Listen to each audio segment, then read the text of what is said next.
O mundo vai acabar. É brincadeira. Ou será que não? O episódio de hoje do Papo Educa vai falar justamente sobre esse dilema. Como nós vamos educar os jovens sobre as mudanças climáticas e o meio ambiente de uma forma séria, que eles aprendam sobre isso, mas sem assustá-los demais. Como vamos poder falar sobre esse assunto da maneira certa? E para nos ajudar com isso, estamos com uma equipe de especialistas aqui de ponta. Estamos com a ativista Gabriela. Olá. Estamos com o Roger, da cooperativa You Green. E com o Guilherme, que é do canal Animal TV. Tudo bem? E eu quero que vocês se apresentem, por favor, começando aqui pelo meu parceiro. Primeiramente, muito obrigado pelo convite. Fico super feliz, né, de conversar sobre esses assuntos tão importantes, né? Para mim é uma honra. E pelo Joca, né, eu adoro e sou colunista, né? Escrevo já há bastante tempo, então gosto muito de passar informações. Muito bem, meu nome é Guilherme Domenichelli, eu sou biólogo, sou professor de biologia no ensino fundamental 2 e ensino médio. Sou autor de livros infanto-juvenis e sou youtuber também. Tenho um canal no YouTube chamado Animal TV, que tem 1.050.000 inscritos. Enfim, é isso. Um pouquinho de mim. Olha só. E ele é um convidado frequente do programa da Eliana. Tem essa curiosidade aí. Participou de vários. Participei de vários, da Eliana há bastante tempo, e outros agora, né? Muitos programas. Na verdade, o que mais eu... Não vou falar que eu mais curti, mas que eu mais, assim, ligado mesmo ao meio ambiente, foi na TV Cultura. Ah, não foi no Joca, então? Foi na TV Rá-Tim-Bum, que é uma... não, assim, de TV, né? De TV. Ah, claro. Foi na TV Rá-Tim-Bum, que era da TV Cultura, uma parte pra infantil mesmo, pra TV Cultura, e foi com programas sempre falando sobre animais, assim. Foi bem bacana, uma época muito legal. Ai, que demais. Eu sou a Gabriela, eu sou ativista socioambiental e climática, sou comunicadora, estudante de biologia e de direito, porque, enfim... Direito defesa ambiental, do meio né, ambiente, direito ambiental. As ótimo. pessoas falam que não tem nada a ver, mas eu sempre tenho que explicar, a gente tem tudo a ver. E eu sou comunicadora do Instituto Araiara, que é uma organização que trabalha em defesa da transição energética, justamente nessa pauta climática. E tô aí participando de vários outros projetos de educação. Já fui muito em escola falar sobre clima. Já fiz estágio também em escola para falar sobre meio ambiente na área de biologia. E tô nesse caos aí, já me enfiei em tanto projeto nessa busca pra salvar o fim do mundo que eu não consigo nem organizar eles. E você? Muito bom. Mais uma vez, obrigado, né? Pra estar aqui junto com vocês falando sobre isso. Eu tenho trabalhado com ações relacionadas a clima e sustentabilidade há 14 anos agora. Então eu fundei uma cooperativa de catadores junto com 20 outras pessoas maravilhosas. A cooperativa chama You Green. Depois de ter trabalhado em um lado da força que é o outro, né? Trabalhei em montadoras de automóveis bastante tempo, trabalhei em frigoríficos há algum tempo. Meu Deus. E aí, de repente, isso tudo é culpa. Eu talvez montadora também. Talvez por aí. E aí, em um final de semana de voluntariado na Cruz Vermelha, eu decidi que o mundo era fora da minha bolha, né?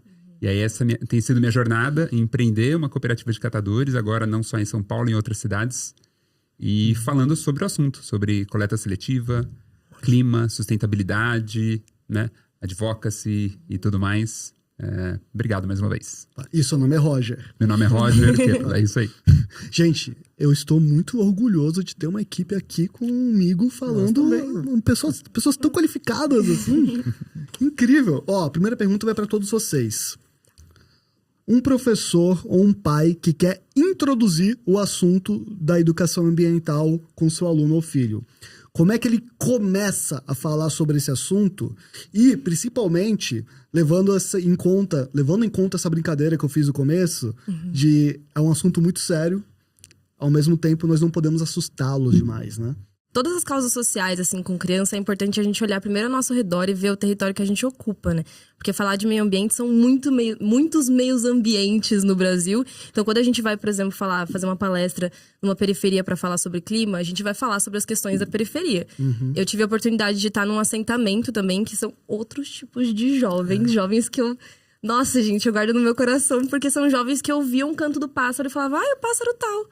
Eu ficava tipo, gente, como que vocês sabem que pássaro que é tal? E quando eu tava aqui em São Paulo, as crianças estavam tipo, nossa, motoboy, assim, era o som que eu sabia identificar. Então, a gente tem que adaptar o nosso roteiro. Então, se um pai, enfim, um responsável quer tratar disso, eu acho que vale olhar para o seu território e ver onde que a criança pode começar a observar ali, sabe? Tem uma cooperativa perto, tem uma periferia perto, com ações coletivas, tem uma escola que, enfim, tem um plantio. Teve plantio agora lá em Itaquera também, que foi uma super ação legal.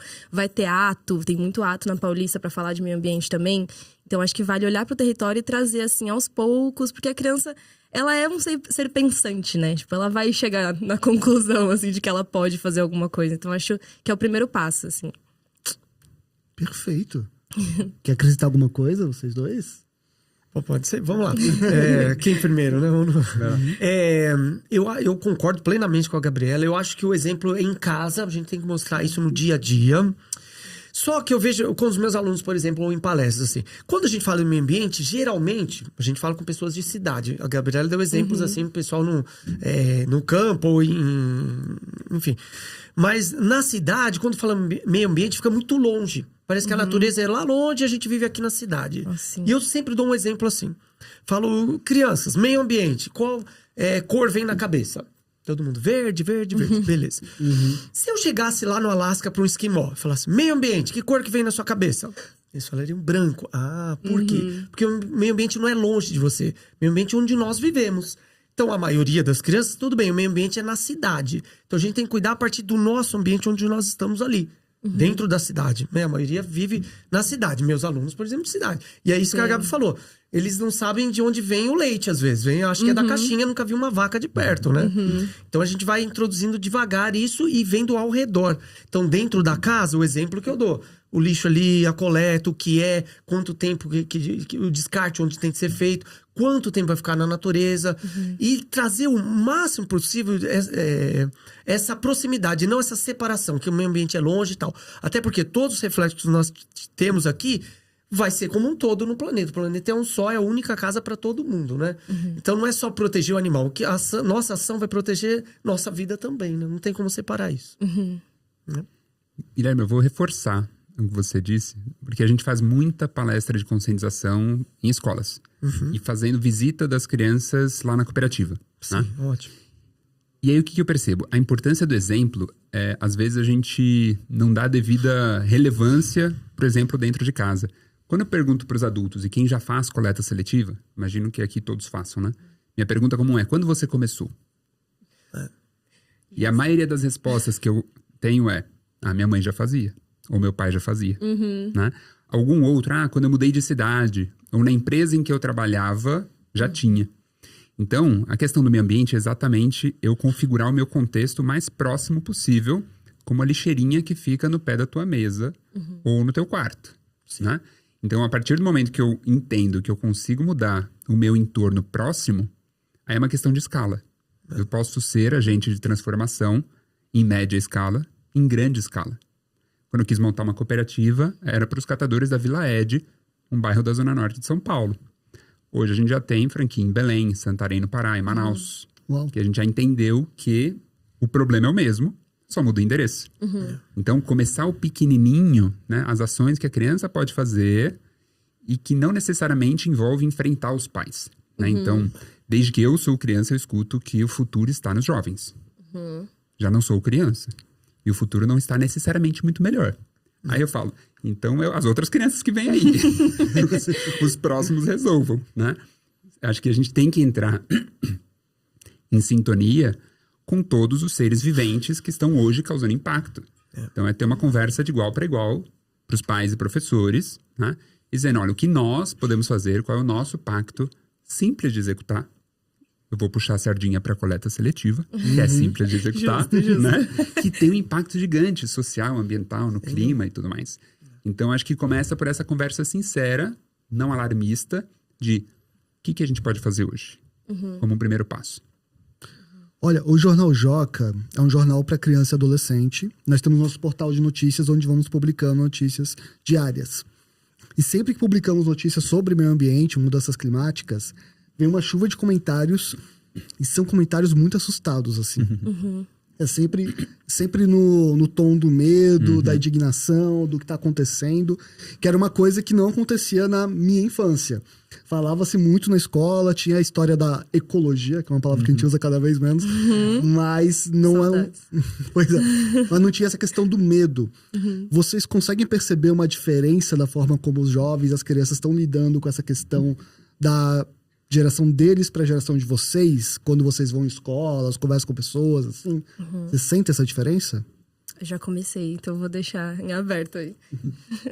Olha, existe até um termo, né? Que é a ansiedade ambiental, né? Ansiedade pelo clima, eco-ansiedade. Eco-ansiedade, olha aí. Então é um fato. Hoje, quando a gente vai falar, principalmente com os pré-adolescentes, ali a turma dos 12, 13 anos, já é uma perspectiva do medo, né? É o canudo no nariz da tartaruga, é o bichinho enforcado e tudo mais. E aí parece que não há nada o que ser feito. Já tá estragado. Então qualquer coisa que eu fizer, eu sou a andorinha e o incêndio já tá lá. Então a nossa abordagem tem sido muito por, primeiro, não romantizar o trabalho de quem tá lutando pela causa. Então não é, nossa, catadores, heróis.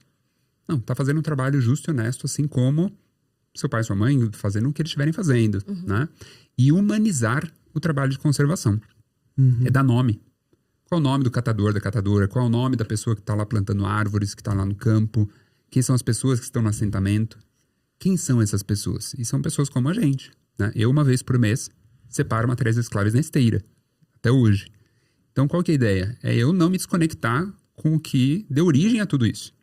Então, quando eu vou falar com um cliente, eu falo, então, eu sei que o seu material não está tão bom. Mas por quê? Tem relatório? Não, porque eu separo o seu material. Você coloca a mão no meu lixo uma vez por mês, no seu e de vários outros geradores. Então, a pessoa saber que o Roger que está fazendo aquilo conecta. Fala, nossa, então acho que eu vou começar a melhorar meu material daqui em diante, né? Então, é trazer essa ótica da empatia, né? Que eu acho que ela tende a aproximar mais do que do alarme. Porque o alarme, eu acho que o ambiental, ele concorre com muitas outras causas que são, não vou dizer igualmente, mas tão importantes quanto. Causas de gênero, de violência, de fome. Então, o jovem está sendo impactado por tanto problema no mundo. E aí a gente falando, clima! O clima, eu acho que ele fica numa escala de prioridade lá na frente, né? Vamos resolver isso depois. Tem isso. tempo até lá. Tem tempo, não tá pegando fogo agora, apesar que às vezes tá. Né? Mas eu acho que é difícil a gente ganhar concorrência de pauta. Então, se a gente tentar pela linha do amor, da empatia, do olha como pode ser legal, talvez seja um caminho alternativo. Mas o que pega, assim, não sei o que vocês pensam, é muito o consumismo muito diferente, como você falou, Felipe, assim, da época de criança e hoje, eu vejo a minha época, mais tempo que você, de criança e hoje em dia, eu acho que o consumo aumentou muito mais, assim, muito mais. Isso teria que ser mudado. O consumismo muito... E a gente importa muita maneira de ser, cultural de ser, assim, eu acho. Eu vejo o Brasil muito ligado aos Estados Unidos, assim, muito, sabe, extensão americana, parece. Quintal dos Estados Unidos. Então a gente tem um fator de consumismo muito grande, que não tinha na minha época. Por exemplo, ó, de lixo. O nome do cachorro vira-lata veio por causa de latas de lixo, né? Não sei se todo mundo sabe isso. Sim. O caramelo era porque derrubava o latão de lixo e comia o resto da... O que os catadores faziam? Os lixeiros, vamos dizer assim. Ele pegava a lata, despejava no caminhão e punha a lata de novo. Eu lembro que minha mãe lavava a lata no quintal e usava novamente. Não era saquinho plástico, que muita gente, o pessoal usa mais, é de mercado, que não é nem reciclável, não sei, ele tem impacto maior, né? Do que aquele de cana, enfim. E o pessoal começa a importar muito isso. Eu acho o consumismo muito grande. Eu vi uma reportagem uma vez de uma professora que, na Colômbia, era crianças pequenas, Fundium seria aqui no Brasil, similar a isso, que foi trabalhar a reciclagem, usar material e tal. E as crianças acabaram comprando produtos para fazer latinha para porta-lápis que elas não utilizavam. Então isso não é reciclagem, né? Eles têm que entender direito o que é. E eu acho que diminuir o consumismo seria um grande caminho, assim, para... Não sei se vocês concordam, mas para não gerar tanto lixo assim. Teve uma professora que ela fez uma atividade com seus alunos um dia, que foi assim, o plástico demora X tempo para poder se dissolver no meio ambiente. Agora, de hoje até amanhã, vocês vão contar quanto plástico vocês vão ver por aí entre essa aula e a próxima. E as crianças chegam, tem muito plástico no mundo. Como assim? E aí, tipo, isso, ter essa visão, né? Entender o que tá acontecendo à sua volta, assim, o quanto que esses hábitos estão impactando. No dia a dia, né? Sim. Nossa, sim. O que você acha, Gabi? Eu vou fazer até uma autocrítica nesse momento, porque eu tô muito dentro da bolha climática e eu acho que isso me prejudica às vezes. Porque eu tô tão cercada, eu consumo meio ambiente, clima e políticas ambientais 24 horas por dia. Assim. Então eu acabo ficando pirada. Eu chego sexta-feira e fico tipo, gente, eu só quero vegetar, assim, eu começar a fazer fotossíntese pra ver se me ajuda. Porque, nossa, é realmente desesperador ser jovem neste momento, agora. Mas eu acho que a coletividade é um obstáculo que a gente tem dentro do movimento ambientalista, justamente por conta de que a gente importa muitas lutas também, né? Muitos conceitos. Então a gente vê ainda o meio ambiente com as propagandas do consumo, obviamente, é uma questão no meio do sistema que a gente vive, é um problema, a gente não precisa de tanto. Esses dias eu fui fazer tapioca e eu tava tirando, assim, plástico atrás de plástico. Eu tava tipo, meu Deus, por que tanto plástico pra uma tapioca? Eu tipo, fiquei desesperada. Eles estão embalando separadamente. Meu Deus! É tipo, porçãozinha. Eu fiquei desesperada. Então, tipo, o consumo realmente é uma questão. Mas quando eu entrei dentro do movimento ambientalista e eu descobri a coletividade, eu comecei a me sentir muito melhor. Assim, não só por saber que tem pessoas se movimentando nessa luta, mas porque eu conheci outras juventudes que já estão resistindo há muito tempo. Então, conheci juventudes indígenas que têm, assim, que estão resistindo literalmente desde 1500. Então, você olha e você fala, meu, como que você tem força? Assim, às vezes o território acabou de ser invadido, uma violência imensa, e aí dá uma semana eles estão tipo, não, gente, bora pra luta. E eu tô tipo, gente, como assim luta? Descansa um pouco, deita aqui.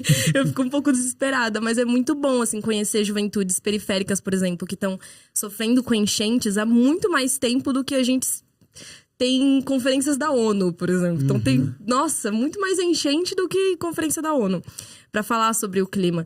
Então, eu acredito que a coletividade é não só o caminho pra gente estar no meio de pessoas que estão se movimentando, mas também uma forma de se inspirar em outras pessoas que estão em realidades diferentes da nossa e entender, às vezes, que a gente tem até um privilégio, assim, sabe? Porque, pô, eu tô aqui do lado do Vila Lobos. Sabe? Então, tipo, pô, acontece uma enchente, eu vou lá, às vezes, ajudar amigo meu que perdeu casa, perdeu tudo, mas que tá ali, que vai estar na luta comigo e que respira e vai pra cima. Então, é até uma autocrítica, assim, do movimento ambientalista, porque a gente devia trazer mais a coletividade como forma de solução, sabe? De tipo, gente, vem com a gente, não é só, às vezes até a reciclagem, por exemplo. Tava falando esses dias num grupo de amigos comunicadores meus, que a gente tava falando, a gente precisa falar mais sobre coletividade, porque às vezes as pessoas separam o lixo dentro de casa, mas não sabe que estão separando o lixo para ajudar no trabalho de catadores e catadores. Às vezes só tá separando o lixo pra falar, eu tô fazendo a minha parte, gente, beijos. E às vezes trazer essa consciência, inclusive, eu acho que é trabalho do pai e do educador que vai trazer esse meio ambiente, de abordar essa ligação que a gente tem com a sociedade que a gente vive. Porque até a caneca que tá aqui, a mesa que tá aqui, a roupa que eu tô usando foi alguém que fez. E alguém que vai provavelmente manejar isso depois. Então, a gente entender o tamanho do nosso ecossistema é muito difícil. Não é fácil fazer isso. É a pior solução que eu queria estar dando aqui. Eu queria estar dando uma solução mais fácil. Mas eu acho que a coletividade é o caminho pra gente solucionar isso também, sabe? Vocês lembram quando foi que vocês tiveram o start essa é uma causa que eu vou apoiar, eu quero trabalhar com isso? Teve um momento específico? Teve um momento que você tava lá na montadora e você falou, ai meu Deus, o que tá acontecendo aqui? Ou é uma coisa gradual e vocês não conseguem contar essa história, assim? Sei quem começa. Eu não lembro exatamente, assim, quando deu esse start, assim, mas eu sempre gostei de natureza. Eu tenho isso, olha como é, assim, como é passado de gerações, né? De criança por causa do meu avô. Então, meu avô, até no meu primeiro livro, eu conto um pouquinho dele, porque plantou essa sementinha de gostar de natureza. É uma pessoa do interior, de plantação de café e tudo mais, mas muito contato, assim, com natureza. Lógico, outra visão diferente de agora, né? Pescava, tinha passarinho, gaiola, tá uma visão da época, né? De 1940, sei lá. Bem antiga, assim, na época, mas implantou isso. Então, vem de geração. Por isso que eu acho que como professor, como nós aqui, a gente pode passar boas informações também e plantar essa sementinha Se todos vão ter a consciência, vão agir e tal, não sabemos. Mas vamos fazer nosso papel e o máximo possível. Então eu tive, eu acho que desde criança, lógico, de coleta seletiva, isso veio vindo depois, né? Até porque, como eu disse, não tinha no passado isso, né? Mas o consumo era muito menor também. Tem esse lado, né? Melhor. Eu lembro que eu já morando... Eu nunca morei no interior, mas sempre fui muito. Mas tinha essa troca de horta comunitária, no quintal. Eu lembro disso quando eu era criança no meu vizinho, o senhorzinho que plantava. A gente colhia, meu pai fazia, ela também. Então já veio vindo esse aprendizado. Eu gostaria muito que fosse assim ainda, sabe? Eu fiz horta com os meus alunos.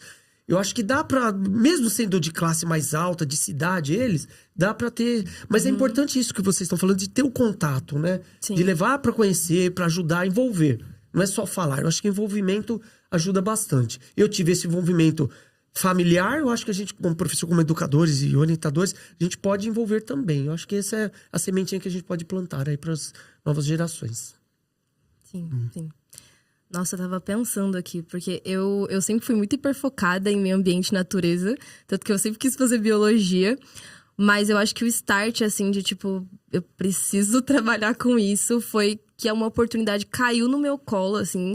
Eu fui chamada pra ir pra conferência da ONU, que foi em 2021, logo depois da pandemia, assim, quase que eu não fui, que eu olhei e falei, gente, pandemia, eu vou ter que fazer, eu tive que fazer teste todos os dias pra ir pro evento, assim, foi bizarro, mas foi uma oportunidade, foi um privilégio imenso, assim, uma oportunidade que caiu, porque eu tava num movimento que é o movimento da Greta Thunberg, que é uma das maiores ativistas climáticas que a gente tem, enfim, no planeta, e eu tava no movimento dela, que atua aqui no Brasil, e aí eles me chamaram pra ir, e aí eu fui. E foi desesperador ver todos os líderes mundiais conversando e falando coisas que eu tava tipo, tá, gente, e aí o clima tá acabando, tá aí?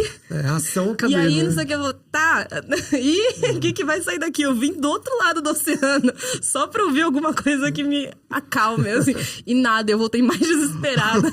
E aí tive uma amiga que virou pra mim e falou, Gabi, você não tem o direito de estar tendo todas essas experiências, de estar fazendo 2 faculdades, porque eu fiz as 2 ao mesmo tempo, inclusive. Fazer 2 faculdades e estar guardando tudo isso só pra você. E aí eu fiz, nossa, desculpa. Fiquei até com peso na consciência e comecei a fazer comunicação, falar nas redes sociais e tal. Consegui juntar uma comunidade legal. Então, a partir daí, eu olhei e falei, gente, não tem mais nada. Daqui só a B mesmo, pra eu tirar e trabalhar com a proteção ambiental mesmo. Acho que esse foi o start, assim. Foi uma bronca, na verdade.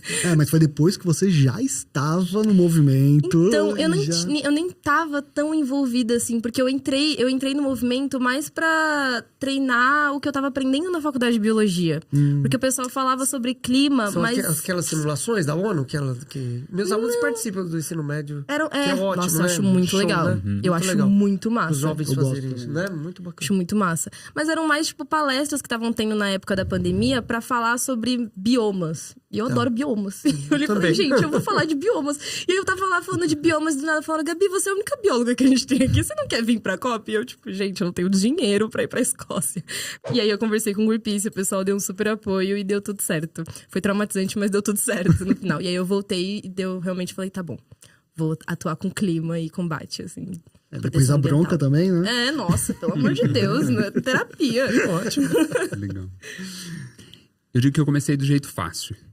No bairro da Vila Ed, onde eu cresci, né? Desde muito pequenininha, fiquei lá até os 15 anos. Eu morava vizinho a um córrego a céu aberto, um esgoto, na zona norte de São Paulo. E já perde a cantareira, Esse né? é o jeito fácil? Não. É fácil porque eu tive a dor. Ah, tá. Nossa, acho forte. Então, não tem como você não se conectar com um problema ambiental. Entendi. Por exemplo, água suja, esgoto a céu aberto, lixo. Quando você, todo dia para ir para a escola, você passa por cima. Foi natural, Né? E aí é que tá. Como que a gente traz o nível de consciência que eu tenho desde 5 anos de idade, sem obrigar uma criança a passar pelo mesmo, porque ninguém quer passar por isso, né? Exato. Deus o livre a gente ainda ter condições como essa, elas existem. Mas eu sempre tive conexão com a questão ambiental. Assim, o parque mais próximo da minha casa, que é na zona norte de São Paulo, era o Trote, que era muito longe, e o Ibirapuera, assim. Então, não era... Mais longe ainda. Não era aquela Sim. questão de vamos lá passear no parque. Né? A árvore só tinha no nosso quintal, né? Porque se arrancasse, caiu um barranquinho lá do córrego. Então, a minha conexão foi lá atrás, mas não atuei porque era uma questão muito distante, assim, atuar na questão ambiental, isso não existia, né? E aí depois, acontecimentos da vida, né? Fui para Senai e tudo mais, entrei nas montadoras por uma lógica de preciso de emprego. Adorava o que eu fazia. E lá na Cruz Vermelha, muito tempo depois, quando um voluntariado de um final de semana me estoura a bolha, aí vem aquela avalanche de memórias. Falei, nossa, então Vivi tudo isso. eu consigo ajudar esse negócio que eu sofri desde pequeno, que tá lá na Vila Ed ainda, né? Você quer contar sobre esse... Na Cruz Vermelha foi o seguinte, foi janeiro de 2011. Até então, o maior desastre ambiental conhecido do Brasil, que foram as enchentes na região serrana do Rio de Janeiro, né? Centenas de pessoas morreram, milhares ficaram, né, sem suas casas. E eu estava morando em Belo Horizonte, trabalhando na fábrica da Fiat, lá como supervisor de um departamento de engenharia. E a minha namorada, na época, convidou pra gente ir lá num lugar que a Cruz Vermelha estava recebendo doações. E eu trabalhava com engenharia de processos nas montadoras. Então, basicamente, como que a fábrica fica mais eficiente, mais organizada e tudo mais. E quando a gente olhou aquela operação da Cruz Vermelha, tava uma zona muito grande, uma bagunça muito grande, né? Uma pilha de doações, água, alimento, calçados e tudo mais, e um monte de voluntários separando kits para embarcar para o Rio de Janeiro. E eu, trabalhando com engenharia de processos, olhei para aquilo e falei, nossa, vai ter que organizar esse negócio, né? É isso. Ninguém sabia o que fazer. E aí a gente fez o básico da engenharia de produção, criou uma área de recebimento, triagem, expedição, né? E aí a frequência de caminhões que saiu de lá depois disso aumentou muito, né? E aí eu volto segunda-feira para bater meu cartão lá na fábrica, pensando, uau, Lá, virar as o costas. que eu tô fazendo da minha vida? Nossa. Que ninguém no Senai, na FATEC, me disse que a engenharia de processo podia ajudar a Cruz Vermelha. Assim, meu sonho era Scania, Volkswagen, Fiat, né, e tudo mais. E aí eu começo a pesquisar sobre outras coisas, o que está acontecendo no mundo fora da minha bolha, né, da mundinho corporativo e tudo mais. Logo após o Brasil ter aprovado a Política Nacional de Resíduos Sólidos, que trazia a obrigação da logística reversa, um tema que eu tinha trabalhado no contrato com a Apple. Aí eu fui ler um pouquinho da lei, né, e a lei falava que os catadores têm que fazer coleta seletiva no Brasil, tem muito catador na Vila Ed, aí veio o córrego e tudo mais, e aí começa essa jornada de empreender uma cooperativa, né? E aí eu fiquei o doido do voluntariado. Então, o que aparece de voluntariado até hoje. Eu cozinho, planto árvore, eu sirvo sopa. O que tiver de voluntariado, me chama, que eu vou estar participando. Mas foi essa transição que me mostra quão frágil é esse sonho do mundo corporativo, de carreira, se tornar CEO, que bastou um final de semana para todo o meu sonho derreter, né? Mas, ao mesmo tempo, tem muitos aprendizados bons que eu uso até hoje para ter uma cooperativa super eficiente, que triplicou a renda do catador e tudo mais, né? Legal. Então, essa é a jornada breve. Demais. Você começou sozinho a criar a cooperativa e foi do nada, assim? A ideia foi minha, mas a idealização, né, e tudo mais foram muitas pessoas. Então, Entendi. em 3 semanas, juntei 60 pessoas para abrir a cooperativa. Escolhemos 20 ao final, que foram os que fundaram a cooperativa. E aí, 2 anos depois, a gente consegue nosso primeiro cliente, né? Então, essa foi a caminhada. Minha primeira ideia foi falar tudo, né, na linha do compartilhamento, do coração aberto. Eu fiz uma lista. Quem são todas as pessoas que eu conheço.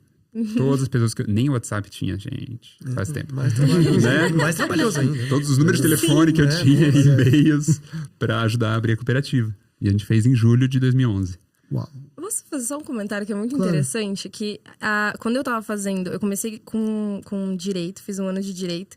E eu já queria ter feito biologia desde o início, mas em casa é aquela coisa do... Faz primeiro alguma coisa que vai te tirar daqui e depois você segue o seu sonho.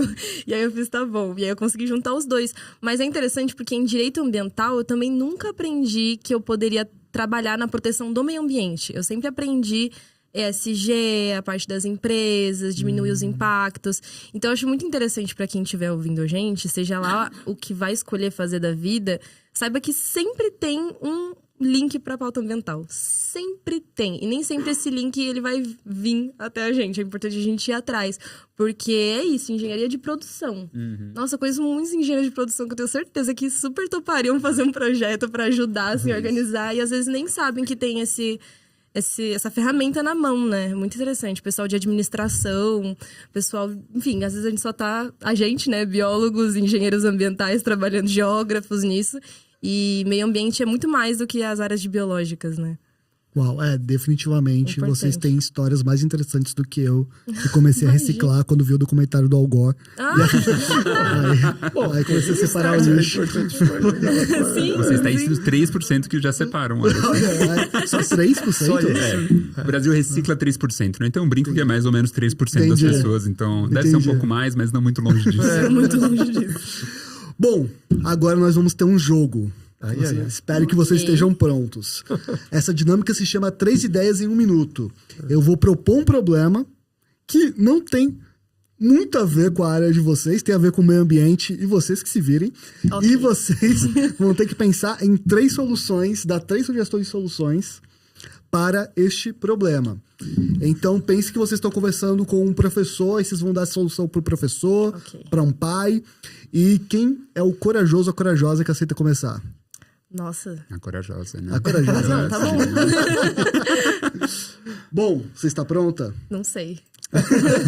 Era pra ser sincera, né? Vou tomar água. 3 ideias em 1 minuto. Quando passar 1 minuto, eu vou... Meu Deus! É 1 minuto que você tem no máximo. 3 ideias para convencer um jovem que não acredita em mudanças climáticas. Que não acredita? Que não acredita. Tem uns jovens que não acreditam. Sim. Então, como é que você, uma professora, uma educadora que está lidando com este jovem, vai convencê-lo? Quais argumentos você pode usar para fazê-lo acreditar em mudanças climáticas? Começando em 3, 2, 1... 1 minuto. Certo. Eu acho que pra negar a crise climática a essa altura, eu já iria pelas vias do trauma mesmo. Já levaria a pessoa num ambiente de desastre climático para explicar pra pessoa como que aquelas pessoas foram impactadas. E aí levaria, enfim, tem muitas pessoas no Rio Grande do Sul, por exemplo, que estão sofrendo até hoje com as enchentes que aconteceram no ano retrasado, se não me engano. Então eu mostraria sobre os eventos climáticos extremos que estão muito mais intensos e muito mais frequentes. E tentaria trazer para a realidade dessa pessoa, de onde ela mora, traria os impactos que podem vir a impactá-la, os impactos que podem vir a impactá-la, falar sobre impactos na educação, na rotina dessa pessoa, porque o calor extremo, a enchente, as pandemias, o acesso ao alimento, o acesso à água, tudo isso vai impactar essa pessoa e que é uma questão de sobrevivência mesmo. Tentaria trazer os dados internacionais ou nacionais, se é que essa pessoa vai acreditar nesses dados, mas é isso. Tadã! Não, foi bom, foi bom. Tá. Mandou bem. Eu não. trouxe uma saída de campo, uma saída de campo exatamente. traumática. Não, 3, você falou as 20 aí, não tem possibilidades. Fui fazendo uma linha de Foi ótimo, raciocínio aqui. E me pareceu uma coisa que funciona mesmo. Ah, tem que ser Isso funciona. trauma. Porque é realidade também, né? Não É tem o que realidade. esconder, né? Gente, graças a Deus o Brasil não tem maquiar o quê, índices né? grandes de negacionismo, assim. Graças a Deus. O Brasil não tem tantos índices de negacionismo que nem tem nos Estados Unidos. Nossa, meu Deus, eu ia sofrer se eu tivesse que fazer isso.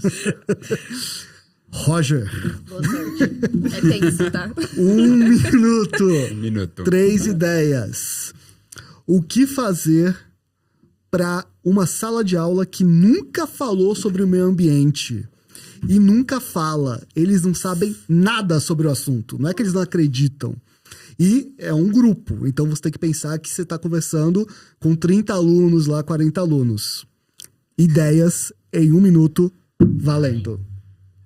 Eu ia propor para eles montarem juntos um bairro comunitário em que eles fossem os moradores do bairro e colocaria desafios para eles relacionados às questões daquele bairro.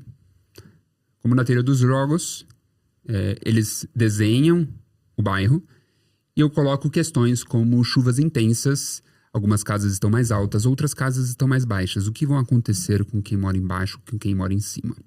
Você está produzindo o seu lixo, para onde que vai o lixinho que você está fazendo na tua casa, no bairro que vocês desenharam.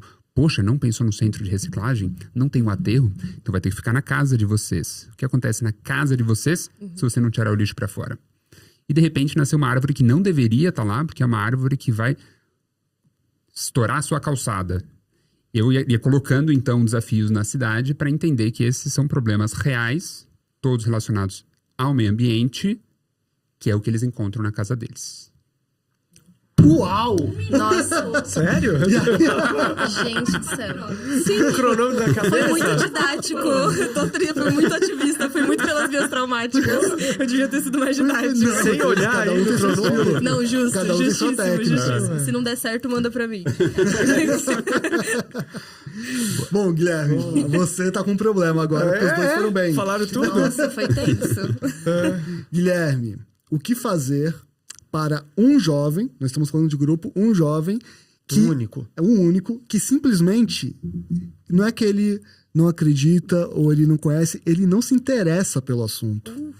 Mas ele tem um interesse que é internet.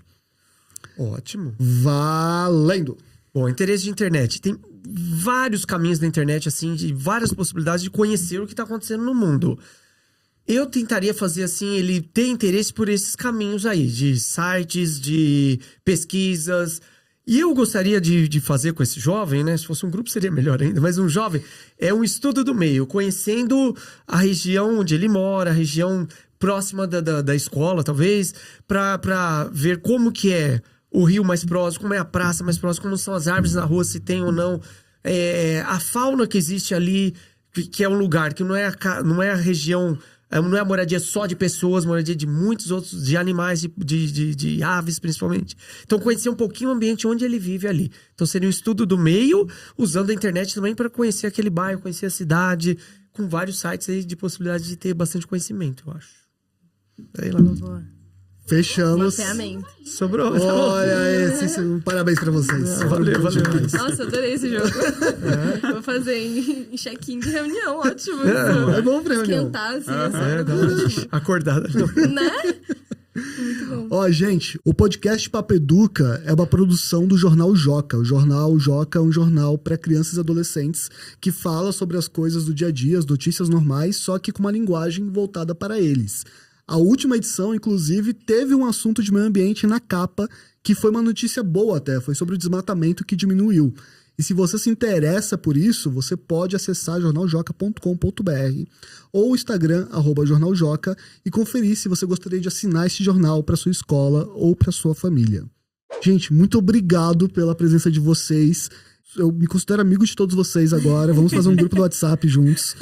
E agora eu quero que vocês se despeçam e digam onde as pessoas podem encontrar vocês, podem colaborar com a causa de vocês, Instagram, essas coisas. Ok. Gabi. Eu sou comunicadora no Instagram, então meu Instagram é gabi.brasiliae, tá em latim, porque eu fui nojenta mesmo. Uau! Sim. E recentemente, nessa Instagram, que só tem 1 minuto pra explicar as coisas, eu senti necessidade de ir pro YouTube. E aí eu fiz um canal que chama Primatas Mimados, pra gente falar sobre natureza e como a gente tá envolvido nisso. É isso, queria deixar essa mensagem de que a pauta ambiental é uma questão de sobrevivência, então faça o que tiver no seu alcance e sempre dê o seu melhor, porque a gente tá precisando. Obrigada. O mundo não vai acabar. Não acredita que o mundo vai acabar. Isso é a estratégia de quem tá destruindo, fazer a gente ficar desmobilizado. Assim, a gente tem que acreditar que um futuro é possível. Uau! Isso aí. Muito bom. Bem, vocês podem encontrar a YouGreen Cooperativa, Você Verde em inglês, YouGreen_Cooperativa no Instagram. Também tem site, enfim, praticamente todas as redes sociais. Acho que a minha mensagem final é que não precisa ser dolorido. Pode ser gostoso, pode ser amigável, pode ser no carinho. A chance é que isso dê mais certo. A gente aprendeu muito bem com as nossas mães, muitos de nós tivemos a sorte de aprender de uma forma carinhosa as coisas que a gente leva para a vida. Então, se a gente puder trazer educação ambiental para esse papo mais acolhedor, acho que a chance é que a gente ganhe mais adesão, né? Então, começando pequeno. Acho que o principal é sair da inércia. Seja voluntariamente separando o teu reciclável, ou pedindo para alguém que está dirigindo perto de você, puxa, dá para colocar um álcool ao invés de uma gasolina? Não faz diferença nenhuma, né? E, já está fazendo menos emissões. Então, mudanças pequenas que vão te fazer sentir bem. E aí, a tendência é que isso aumente, né? E aí, de repente, você está iniciando, enfim, iniciativas do meio ambiente ou simplesmente ser uma pessoa melhor. Gui. Muito bem. Então eu gostaria de deixar uma mensagem assim de cada um fazer a diferença. Única pode ser. Então eu faço a diferença em casa, eu faço a diferença na escola, porque às vezes eu vejo final de aula com muito lixo na sala de aula. Sabe, papel picado. E tem, por exemplo, nas escolas que eu trabalho, nas 2 escolas que eu trabalho, tem o lixo reciclado e o lixo orgânico. Cada sala de aula. Dois latões diferentes. E às vezes eu vejo o lixo e eu pego no pé, porque eu não deixo sair enquanto eu não tiver a sala limpa. Porque se cada um fizer a diferença, no todo a somatória vai ser muito maior. Então essa é a mensagem que eu gostaria de deixar. E para me encontrar, eu tenho no Instagram, é Gui_AnimalTV. Animal TV é o nome do canal no YouTube, onde eu posto vídeos praticamente diariamente, shorts e vídeos longos, um por semana, falando sobre animais principalmente. Mas é lógico que tudo faz parte da natureza, do meio ambiente, né? Tudo isso é o equilíbrio ambiental geral aí, né? Tá bom? É isso. Gente, muito obrigado, hein? Valeu. Bom, se inscreva no canal, compartilhe com outros professores e pais. Vamos fazer essa mensagem espalhar cada vez mais. Este foi o Papo Educa. Até o próximo episódio. Tchau!